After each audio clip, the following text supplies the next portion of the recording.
will give this a second just to make sure that you guys can hear me okay. I am in the dark. Sorry about that, but I kind of just needed the peace of my car to be able to come on and update you and let you know what is happening at this point with my husband. If you didn't watch the first video about my husband being in the hospital this week, then just to update a little bit, my husband was hospitalized this week in the ICU due to his type 1 diabetic complications, and it's been a really long one. So this is a second video just to update everybody that has reached out, sent beautiful comments, thoughts, prayers, hopes, faith, and on here, on Instagram, and text messages, and phone calls, and everything. And I really, really appreciate all of you and the support system that I have here with my YouTube family. I really value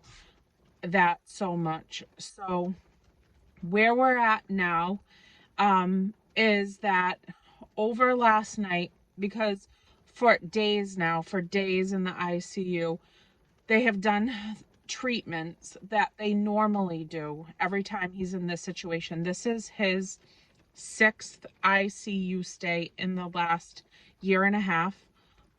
His type 1 diabetes is definitely progressing, and so we've had a lot more complications in the last year and a half.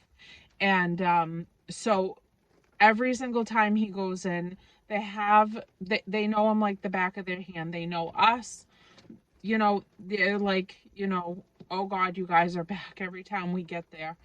And they have a procedure with him that is like hands down what they do every time to kind of get him back under control and stabilized. But each and every time he seems to go back in, it's a little bit worse. There's a different component to his illness that has become a factor, and so they have to adjust things accordingly. So where he's had such drastic dips and highs, every single time that the medication was administered, he'd stabilize. And then as soon as the medicine would start wearing off and they'd start weaning him because they saw the levels coming back to normal, the gap in his blood oxygen level close, the medication would start to wear off, and then his numbers would go haywire again. So that had been happening for days. Then last night they said, okay, the doctor came in, said, we're going to up the ante and we're going to try to go a little bit more extreme and get you back to where you need to be and stabilize you for good, because you're at a different point. So we have to tweak it and make it a little bit more. The worst part for him is having the potassium pumped into him. It is extremely painful to have the potassium given to him. It takes a long time for it to get into his body, and it burns. It burns for hours and hours and hours, and it's not a little burn. It is an extreme pain, and so he has to sit in that every single time he goes in when they pump him with potassium. So that is definitely, something that he is never looking forward to every time that we're going for a hospital stay. And it's the most painful part of the protocol and procedure that they always have in place for him. So they upped everything yesterday, all of his medications, his drips, his IVs, the fluids, and all of the things that his body has been struggling to stabilize. They upped everything last night.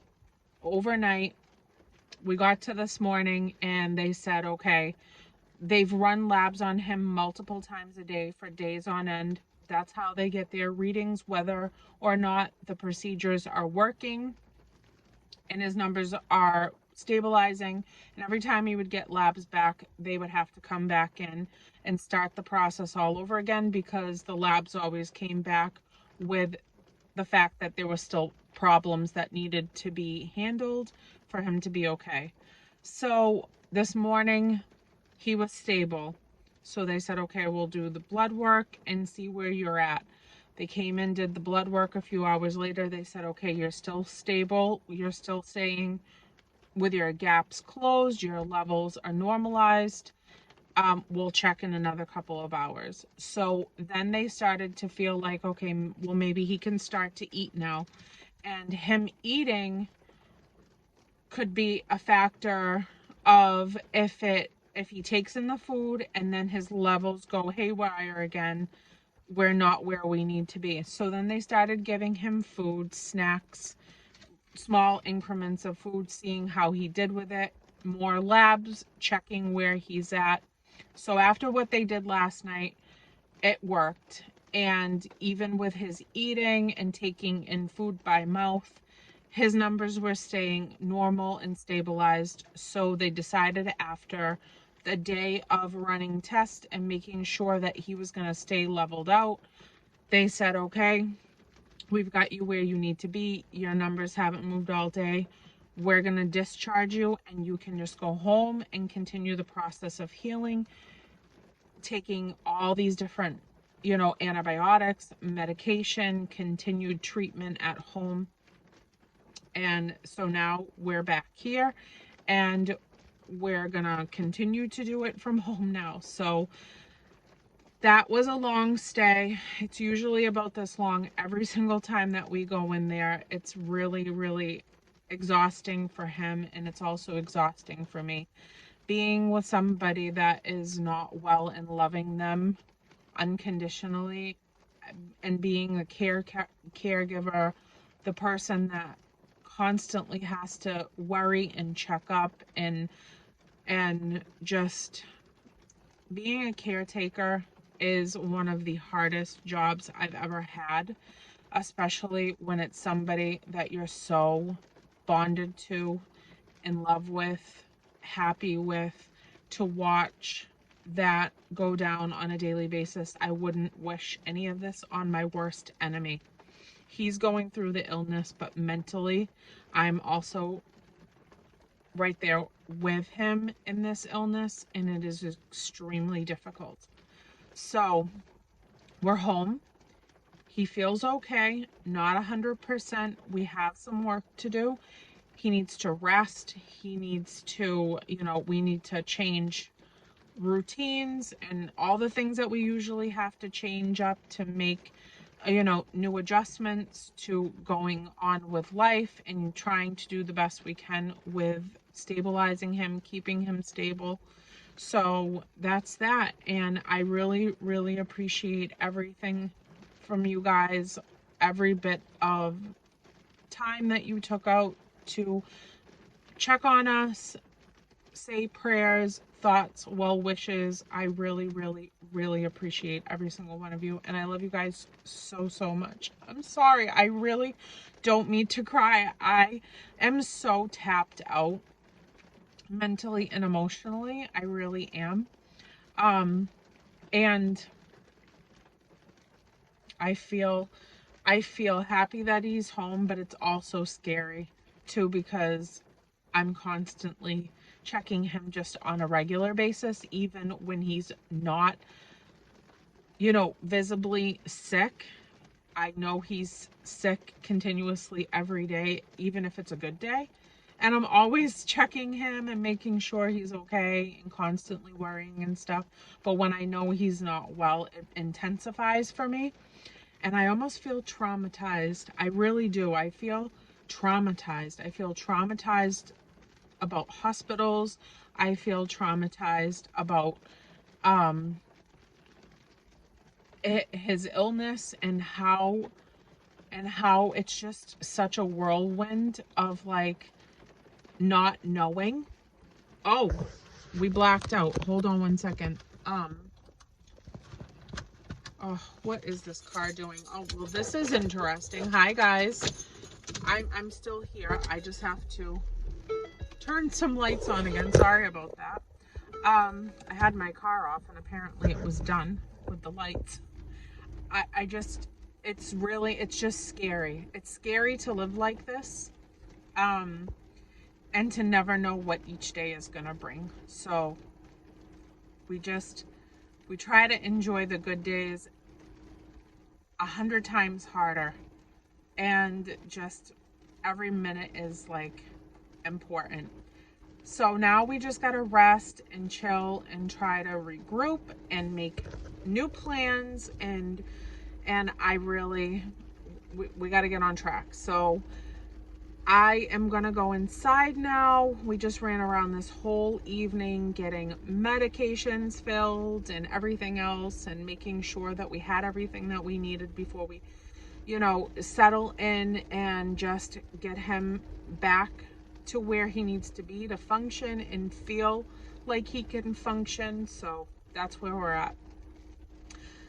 And I will see you guys in Saturday's Dollar Tree haul. I will have his phone back again.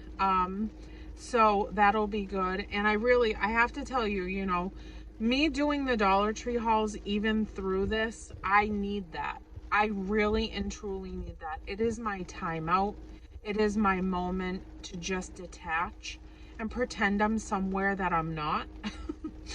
And to, just to have that peace of mind that I'm just sitting and chilling with friends and hanging out and having a few minutes to breathe. So me doing those Dollar Tree hauls is so necessary for my mental well-being at this point, to have something fun to look forward to. And I just really love it, and I love everybody that I connect with on here. So missing that wouldn't make anything better for me, that's for sure, if I put that aside. I mean, God forbid, if anything ever, knock on wood, 100 million times ever got worse, of course I wouldn't do a Dollar Tree.